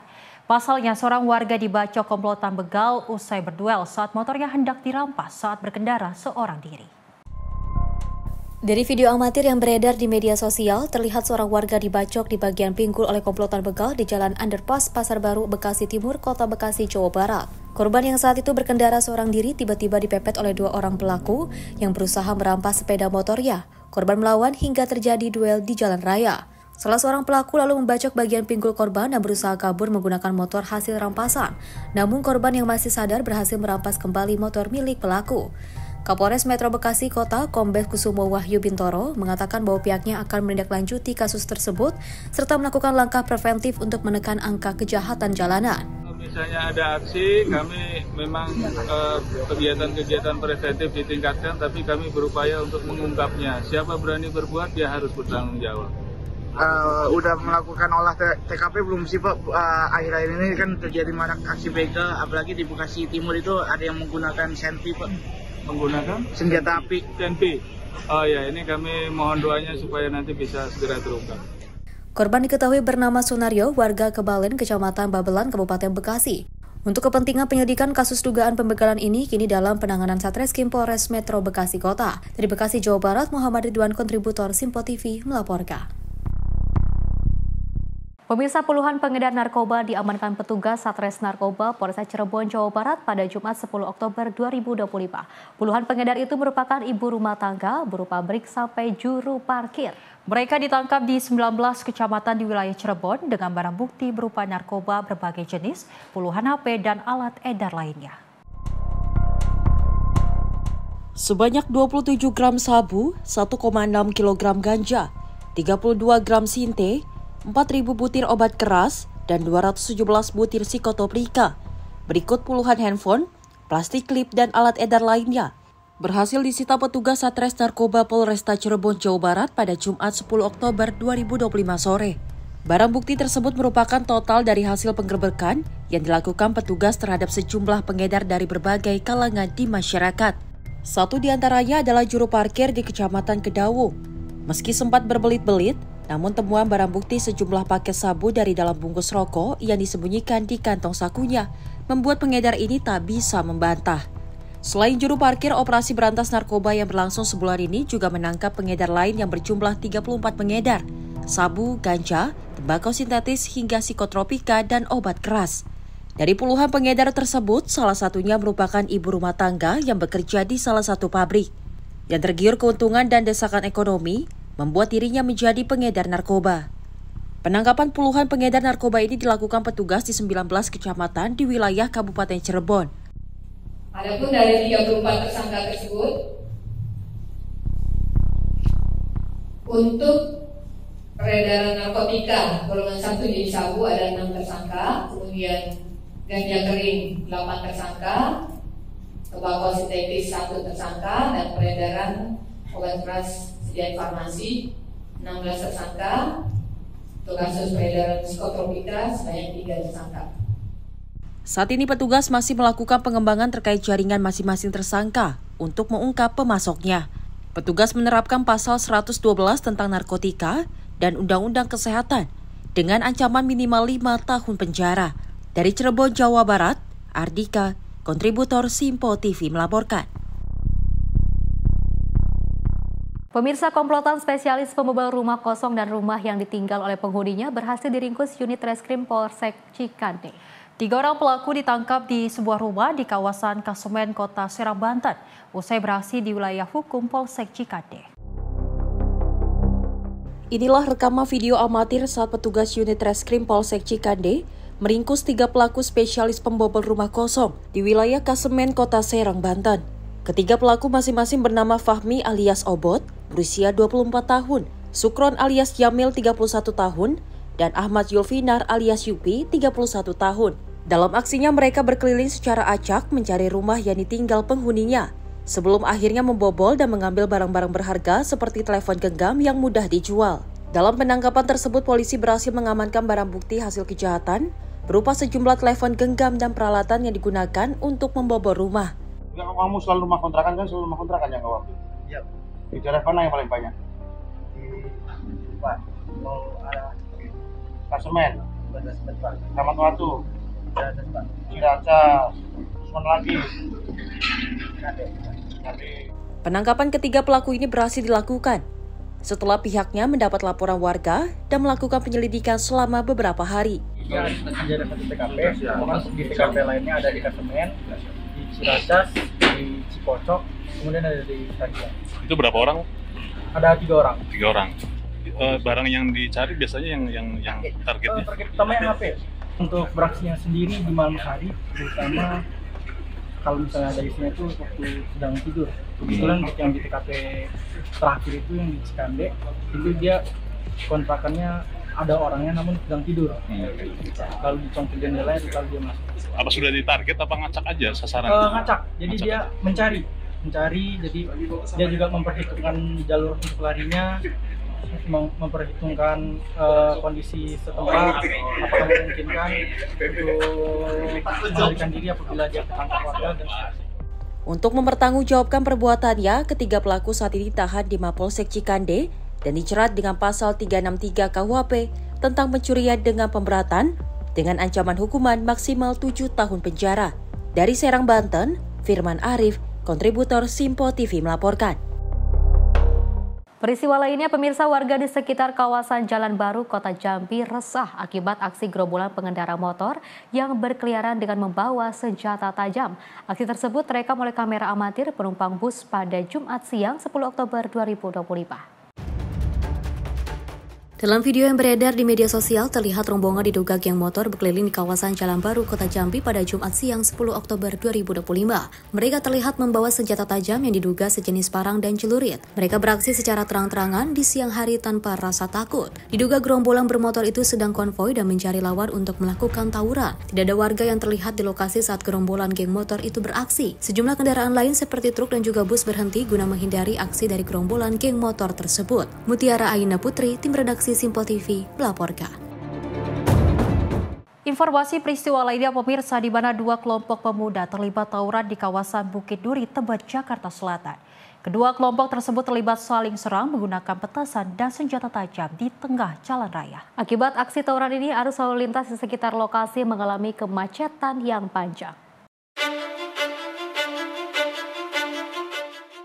Aksi tawuran antar dua kelompok warga terjadi di kawasan Bukit Duri, Tebet, Jakarta Selatan. Kedua kelompok tersebut terlibat saling serang menggunakan senjata tajam, petasan, dan juga potongan bambu. Polisi dari Polsek Tebet yang mendapat laporan segera datang ke lokasi dan membubarkan massa yang terlibat. Situasi berhasil dikendalikan dan hingga saat ini tidak ada korban luka dilaporkan. Meski demikian, aparat kepolisian masih berjaga di kawasan tersebut untuk mengantisipasi kemungkinan terjadinya tawuran susulan. Tadi kejadian di sini tadi sore hari ada dua kelompok yang memegang senjata, bawa sajam.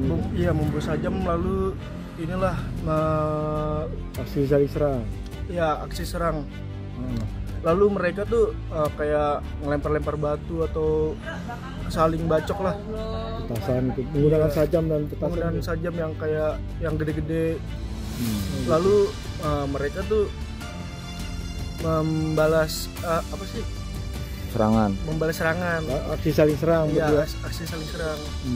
Di sini juga sering terjadi tawuran di setiap sore atau malam. Ada korban nggak? Tadi nggak ada. Nggak ada. Itu kelompok mana sama kelompok mana tuh? Kalau itu sih kurang tahu. Biasanya kayak gitu, kayak orang-orang gangster atau apa gitu. Berarti kayaknya bukan warga sini juga. Oh gitu. Dengan diri polisi datang bubarin. Iya, polisi tadi datang akhirnya ngebubarin.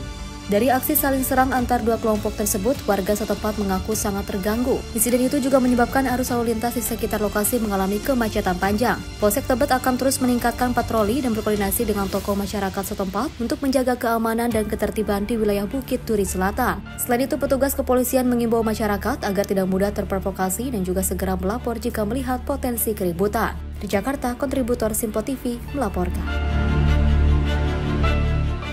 Informasi lainnya, pemirsa, Presiden Prabowo Subianto ini menggelar pertemuan terbatas bersama jajaran kabinet untuk membahas stabilitas ekonomi nasional. Pertemuan berlangsung di kediaman pribadinya di Kertanegara, Jakarta pada Minggu malam 12 Oktober 2025. Sebagai bagian dari agenda rutin kenegaraan, Presiden Prabowo Subianto menggelar pertemuan terbatas bersama jajaran pemerintah. Pertemuan berlangsung di kediaman pribadinya di Kertanegara, Jakarta pada Minggu malam 12 Oktober 2025 dan dihadiri Wakil Presiden Gibran Rakabuming Raka serta sejumlah Menteri Kabinet Merah Putih. Menteri Sekretaris Negara Prasetyo Hadi menjelaskan bahwa salah satu fokus utama dalam pembahasan adalah stabilitas sistem keuangan dan juga perbankan nasional. Presiden Prabowo Subianto juga menyoroti pelaksanaan kebijakan pengelolaan devisa hasil ekspor yang telah diatur melalui peraturan pemerintah. Isu-isu strategis tersebut menjadi sorotan dalam rangka memperkuat fondasi ekonomi negara. Baik, malam hari ini sebenarnya pertemuan rutin sebagaimana setiap minggu ya. Kadang-kadang hari Sabtu, kadang-kadang hari Minggu. Jadi di setiap waktu kosong Bapak Presiden kemudian memanggil para menteri. Memang malam ini lumayan lengkap karena Bapak Wakil Presiden juga berkenan hadir. Kemudian ada beberapa Menko dan beberapa menteri terkait. Pertama, beliau seperti biasa mengupdate segala program yang sudah dikerjakan oleh pemerintah.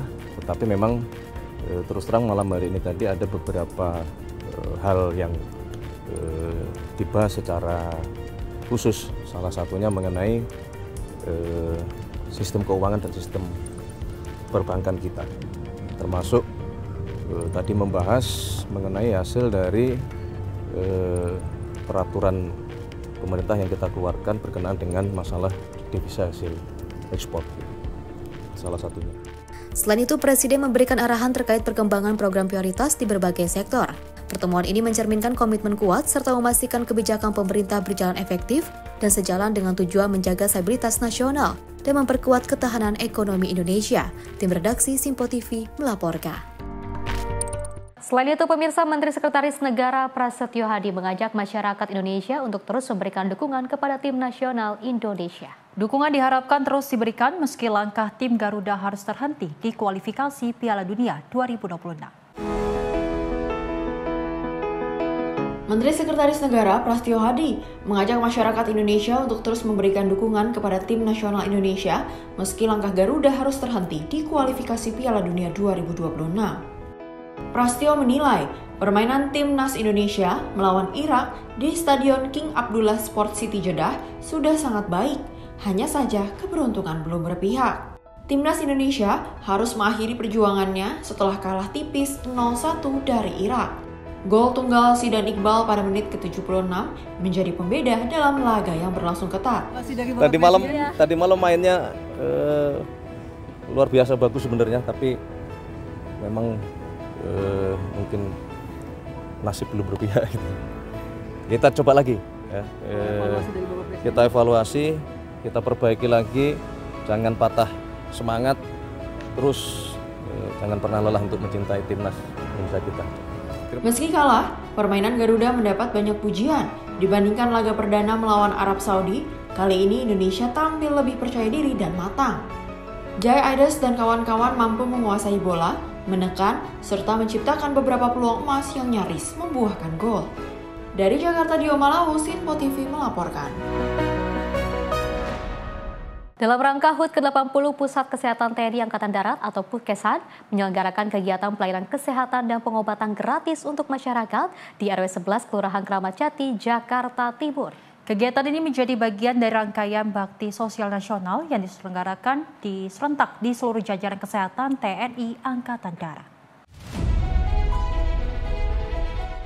Kepala Pusat Kesehatan Angkatan Darat Majen TNI Dr. Bima Wisnu Nugraha menjelaskan bahwa kegiatan pelayanan kesehatan dan pengobatan gratis ini merupakan wujud nyata dari pengabdian TNI Angkatan Darat untuk masyarakat. Menurutnya, selain memberikan pelayanan kesehatan bagi prajurit dan keluarga besar TNI, Puskesat juga memiliki tanggung jawab untuk hadir di tengah masyarakat dalam upaya meningkatkan derajat kesehatan publik. Adapun kegiatan bakti sosial ini melibatkan sedikitnya 40 tenaga medis dari jajaran Puskesat yang juga memberikan layanan pengobatan umum, pemeriksaan kesehatan, dan konsultasi medis secara gratis. Kapuskesat menyebut melalui momentum hari ulang tahun ke-80 Puskesat, seluruh jajaran kesehatan TNI Angkatan Darat diajak untuk terus berbuat terbaik bagi rakyat, sekaligus mendukung program pemerintah dalam peningkatan pelayanan kesehatan di berbagai daerah.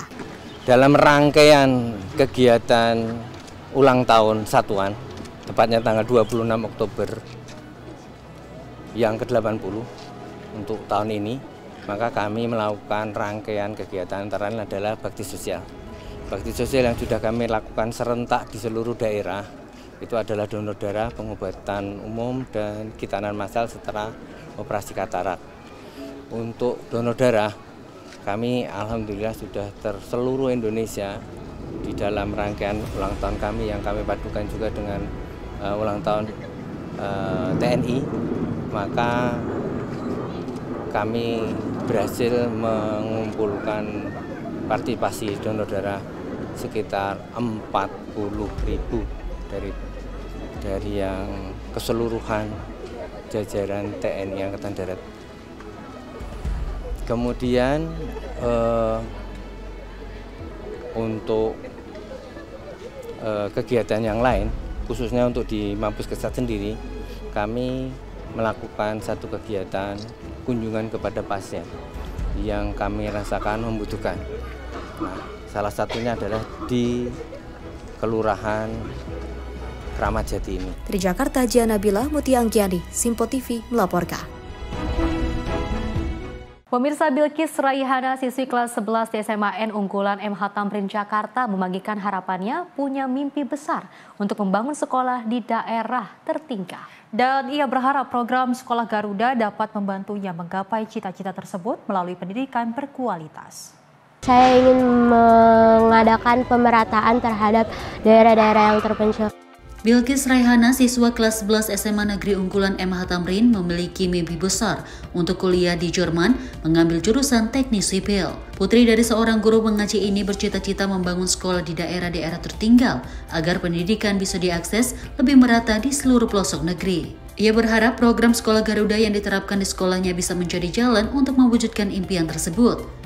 SMA Negeri Unggulan MH Tamrin merupakan salah satu dari 12 sekolah yang ditetapkan sebagai Sekolah Garuda Transformasi oleh Kementerian Pendidikan Tinggi Sains dan Teknologi. Program ini diluncurkan di 16 lokasi di Indonesia, termasuk sekolah unggulan dari Aceh hingga Papua Barat Daya. Saya ingin mengadakan pemerataan terhadap daerah-daerah yang terpencil. Jadi kan beberapa daerah terpencil itu bahkan sekolahnya itu minim kan. Nah, saya juga ingin dengan bekal saya yaitu sebagai insinyur sipil, saya ingin membangun sekolah-sekolah di daerah terpencil itu sehingga selain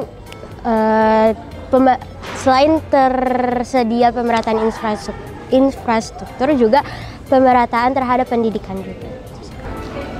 Untuk di Jerman sendiri, aku beberapa udah cari. Jadi paling kayak kalau nggak salah itu namanya München University itu mungkin untuk jurusannya itu teknik sipil.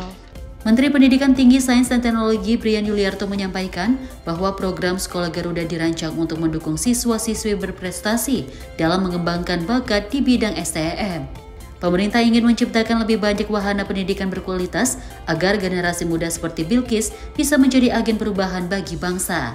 Tim redaksi Sinpo TV melaporkan. Pemirsa, Presiden RI Prabowo Subianto tiba di Mesir untuk menghadiri KTT perdamaian Sharm el-Sheikh.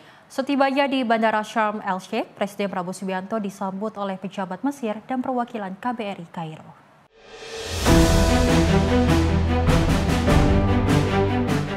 Presiden Prabowo Subianto tiba di Bandara Internasional Sharm el-Sheikh, Mesir pada Senin 13 Oktober 2025. Kedatangan Presiden Prabowo untuk menghadiri konferensi tingkat tinggi perdamaian Sharm el-Sheikh. Pesawat Garuda Indonesia 1 mendarat sekitar pukul 7.00 waktu setempat setelah lepas landas dari Pangkalan Udara Halim Perdana Kusuma pada pukul 00.20 waktu Indonesia Barat. Penyambutan resmi dilakukan oleh sejumlah pejabat termasuk Chamberlain Kepresidenan Mesir Mohamed Mukhtar, Duta Besar RI untuk Mesir Lutfi Rauf, dan Atase Pertahanan KBRI Kairo Kolonel Laut P. Davris D. Syahrudin. Selama berada di Mesir, Presiden dijadwalkan menghadiri KTT yang membahas perjanjian perdamaian dan penghentian perang di Gaza. KTT dihadiri oleh para pemimpin dunia seperti Presiden Amerika Serikat Donald Trump, Raja Jordania Abdullah II, Emir Qatar, Presiden Turki, Presiden Prancis, Putra Mahkota Arab Saudi, dan Sekjen PBB. Kehadiran Presiden Prabowo menjadi simbol pentingnya peran Indonesia dalam mendorong perdamaian global sejalan dengan amanat konstitusi untuk ikut menciptakan ketertiban dunia. Turut serta mendampingi Presiden yaitu Menteri Luar Negeri Sugiono dan Sekretaris Kabinet Teddy Indrawijaya. Tim redaksi Sinpo TV melaporkan. Dari Menteri Koordinator Bidang Infrastruktur dan juga Pembangunan Kewilayahan Agus Harimurti Yudhoyono mengingatkan berbagai pihak agar tak ada eksploitasi alam yang berlebihan dengan mengatasnamakan aktivitas pariwisata yang justru mengakibatkan munculnya banyak permasalahan tata ruang. Hal tersebut diungkapkan AHY saat melakukan penanaman mangrove di Ekowisata Mangrove Batu Lumbang, Pemogan, Kota Denpasar, Bali.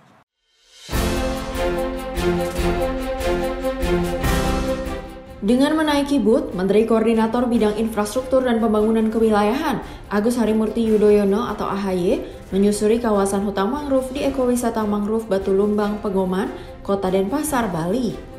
Di balik rimbunnya hutan mangrove, tempat tersebut menjadi lokasi habitat sejumlah burung. Berbeda dari ekowisata mangrove di tempat lain, ekowisata mangrove Batu Lumbang tidak hanya menawarkan aktivitas wisata susur mangrove, tetapi juga memberikan edukasi terkait konservasi mangrove, serta mengajak wisatawan untuk melakukan pemungutan sampah yang ada di kawasan hutan mangrove.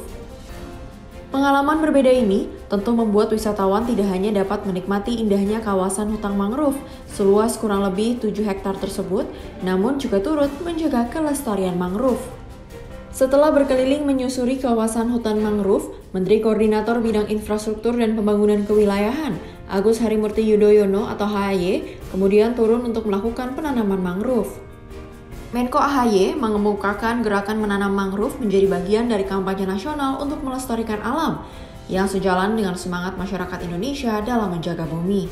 Kemajuan pembangunan dan pertumbuhan ekonomi harus berjalan beriringan dengan upaya menjaga kelestarian lingkungan. Hal ini juga penting untuk menjaga daya tarik Bali sebagai destinasi wisata internasional yang bergantung pada keindahan alam dan kebersihan lingkungan.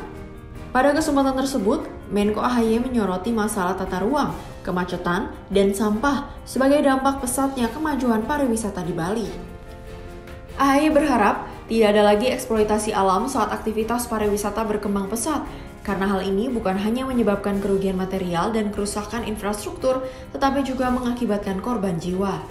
Terkait isu alih fungsi lahan mangrove di Bali, Menko AHY menekankan pentingnya penegakan aturan tata ruang dalam pembangunan daerah agar tidak menimbulkan kerusakan lingkungan.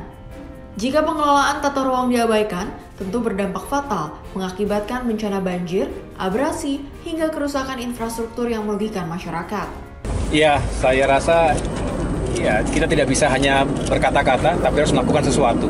Ini menurut saya bagian yang tidak terpisahkan dari kebijakan program pemerintah yang ingin menghadirkan keseimbangan antara pertumbuhan ekonomi dan keberlanjutan lingkungan.